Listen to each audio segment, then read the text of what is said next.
So, what is up everyone? If you find this video through my social media, hello, nice to meet you. My name is Abram Papilaya. Today we're gonna have a look at, I'm gonna be reviewing to you Sapiens, this book from Noval. Who's the author's name? I forget.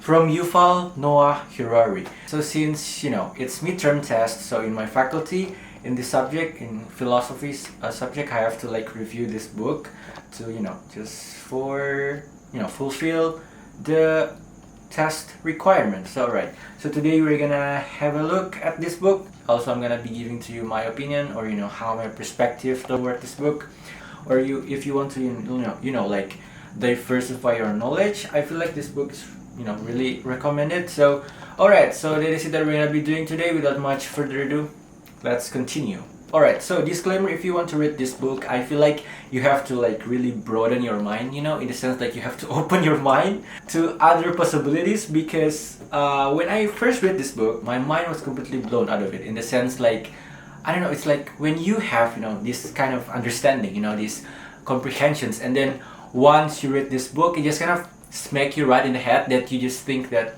alright, so everything that I believe is not real. I don't know, in the sense it's really interesting, but on the other hand, I feel like it's really good, when you just kind of see the world from different viewpoint, from different lenses. It's really good when you want to kind of just enrich your knowledge, right? So that is it that, so that's why that I read this book, apart from, fulfill my academics. I just want to read this book just for fun, just for the sake of, diversify my knowledge, just for the sake of, expand to new understanding, So yeah, I feel like, but if you want to read this kind of book, I don't know, this would make you uncomfortable, I tell you, it would really make you uncomfortable, because everything in this book is really controversial, It talks about, money, story, society that we live in, also, I don't know, religion also. So, but the way I take it is that I just want to, again, I don't take all of these things, in this book necessarily. I just want to take this as, the sake of, as again, expand to new avenue, to new comprehensions, because yeah, I feel like it's always good when you want to diversify your knowledge, right? So, and why do I feel like this book is really extraordinary? I feel like it's because the author, the writer, so his name is Yuval Noah Harari. He's an historian, also philosopher, and also a professor in the Department of History. So okay, I'm gonna read, I'm sorry. So he's a professor in the Department of History at the Hebrew University of Jerusalem. So that's why that it's undoubtedly that this book is become the bestseller. So I feel like if you want to just get new comprehension, just new knowledge of how this world is evolved, especially as a human being, I feel like this book is really and also this book is becoming the bestseller, right? As I just mentioned to you earlier, and it's also the book, first published in Hebrew, and also right now, 2014, it's being, translated into many other languages. It's 45 languages. So I feel like this, proven that this book is really, huge. It's really so impeccable. So yeah. So if you are really interested with this book and you find that reading is not your cup of tea, I feel like hang on there, I gotcha. So I'm gonna try my best to summarize this book for you. So here we go. Alright, this gonna take a while. Alright, in this book, the whole summary, it's about the history of humankind, right? And in this book, Harari displays this. So there are three what is it called, revolutions that Harari wants to convey through this book. And so the first one is cognitive revolutions, as well as the second is agricultural revolutions, as well as for the last one is scientific revolution. I feel like for each one of these revolutions, something that really picks out my curiosity, or something that I find it really interesting, is that in the first revolution, so it's on cognitive revolutions, and let me tell you why do I find it really interesting. So in these first revolutions, there were like many other species, other animals of that lived on that era, and then one of them is Homo sapiens, right? So the first evolution of human in this period, in this era, was begin in Africa, right? So and there were 4 species of animals. So and then Homo sapiens is one of them. And then in this era, something that really highlights, something that really showcasing this era is that how they start to communicate with other species. And what makes it different from other species that lived in that era is that Homo sapiens, they can speak, they can speak, they can communicate, they have the language, so yeah, that's like what makes it really different from other species. There's also some good theory about this book. So it's actually about they're kind of wondering, in those ancient times it has like this many species, right? It not just Homo sapiens that lives in that era, and then people like wondering, so what happened to the other species, right? Were they being excluded, or were they just being killed, or this and that? There's like whole questions on that, right? So to answer that question, there are 2 ways of how sapiens evolved. So the first one is interbreeding, migrate, and also the second one is replacement. So interbreeding migrate is that so they are kind of like blending with our species, and then they are kind of like has the descendants through the descendants based on the these 2 species. And also the other one, we have this replacement theory. In this theory is when other species is really like has some good technology, so they would like, for those who don't, it would be excluded from that era. So that's gradually would disappear from this era. And also at this era, why did Homo sapiens can evolve through these ages, through that ages, is that because Homo sapiens, they believe in some sort of myths, or something that doesn't we cannot see, so this is like the fiction, or the product of our mind, so it's like not real. So this is like how they would thriving, in terms of like their community. Probably you're wondering, why do language has to do with the existence of sapiens, right? So let me tell you this. So as I just said to you earlier, that sapiens, they believe in something that doesn't exist, right? There's something that not doesn't exist, something that we cannot see, right? So take an example like in here. So there are 3 species, right? So the other two species, they believe, if someone says that don't go there because in there are bear in there, so they would. So these other 2 species, the other race of Homo sapiens, they would like go there, they don't believe in that. But it turns out differently for Homo sapiens, they would believe in it, so even if it's not real, but they would believe it, because they believe in fiction. They believe with something that they cannot see. So with all of this scenario is how they built this community, because once they have this information, they would tell like other people, and then this group of community, it would like still growing, and it was thriving, and then at the end of the day, it would become the society that we live in right now. So has a really big impact on our society that we live in right now, because it started from the very beginning that we are thriving by fiction, by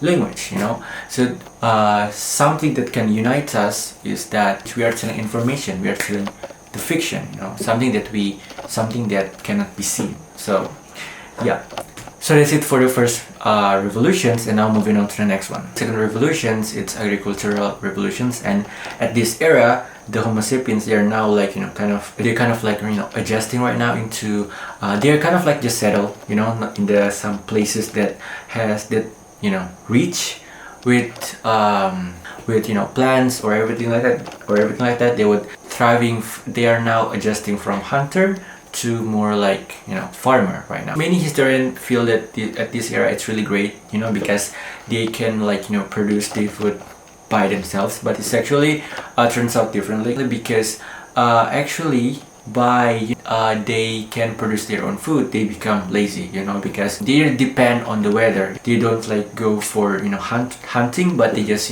stay on that place. Essentially they can produce their own food out of it, right? But also at this era the population is really like huge, grow exponentially. How did they cope with this problem is that they create the system that can govern this society. They kind of search for other alternative, and turns out they have like money. But before that they use this bartering system. So once so it's essentially if you have like this this thing, and then the other person has like something, they would like trade that thing as a return, so yeah, that's like the first thing that they would do. And then eventually it grows. Eventually it's just kind of adjusting to now money, and that's like how it would like continuously we are using until right now. So yeah, at this moment, at this era, something that really highlights is that they create the society, they create the laws, they create the money. Also for the next revolution is that, also for the last one in the scientific revolutions, I feel like at this era, at this age, people there could just kind of like wandering outside, right? So that is it, like how they go to the moon. They are kind of advancing the technology even further, right? As well as followed by industrial revolutions, or the rise of the internet shaped our world today. And the revolutions that really I find really interesting is that the cognitive revolutions. When I read this book, I feel like it's really questioning me a lot. I feel like we are, I don't know, like a society, we are just growing, we are thriving by telling a fiction, by telling a fiction, or by telling something that doesn't exist. I don't know, but like that is it, what the author really wants to deliver, from through this book. And yeah, I feel like this book is really questioning me a lot, in terms of like the reality, like the society that we live in right now, because we are all now like live in a society where we have this something that kind of unite us. We have this sort of unifications, and like money, politics. I feel like that's really true. Money can kind of unite us, in a sense, like if we kind of just take another perspective, I feel like what is money actually, right? In this book, Mr. Hirari, money, he claims that it's become the part of fiction because it doesn't have like solid value. Yeah, of course it has like nominal, but it doesn't like have a solid value, we cannot see. So that's why that money has become like the fiction of Mr. Hirari's perspective through this book. It's really true, it's solid because yeah, if we want to take way before we have this money, we kind of use things, right? We use random things to like kind of trade to what the thing that we needed, right? Take an example, like if I need a paper and you need a pen, we would like trade. And also eventually it was just being developed because we feel like this is doesn't really effective because it's heavy on this and that. So that's why we chose like money. And what do I mean by it doesn't have a solid value? Because it just product of our mindset, because it doesn't have like the solid meaning, it doesn't have like the solid value, it just nominal, like if we like just kind of see into a little bit deeper, we just think that it's all of the things in our life, in this reality, it's just created by us, by our mindset, by our thoughts, by our understanding. So that's why that in this book it's really questioning about our reality that we live in right now, about the society that we live in right now. Because also, what do I mean by money is become something that can unite us is that, let me tell you this, if two corporations, they want to like build huge relations, what thing that could, unite us is that the money, right? Because if they want to collaborate, they want to just take an advantage, out of it. They just want to take the profit as a return. So I feel like both ways are, win in this case, and also they could get, the benefit. So I feel like if, these two corporations, they don't really, so much in common, but as long as they have the same goals, as long as they want to have a relation, then money could be the answer, so that's why that this book, it's actually, talks about, money can unite us. So yeah, I feel like that's really, my mind was completely blown out of this fact. So I feel like, by reading this book, it just makes me think out loud about the society that we live in right now. And then yeah, I feel like, right now we're just kind of create our own reality, that our own reality, and then we are just kind of and the society become more even advanced, become more huge by us telling a fiction. So that's why I feel like, it's really questioning the reality that we live right now. Because yeah, it's like, as I said to you earlier, this book is really it's like the knowledge that I haven't known before. It's like it's a brand new information for me. But yeah, and also if you want to take this system, this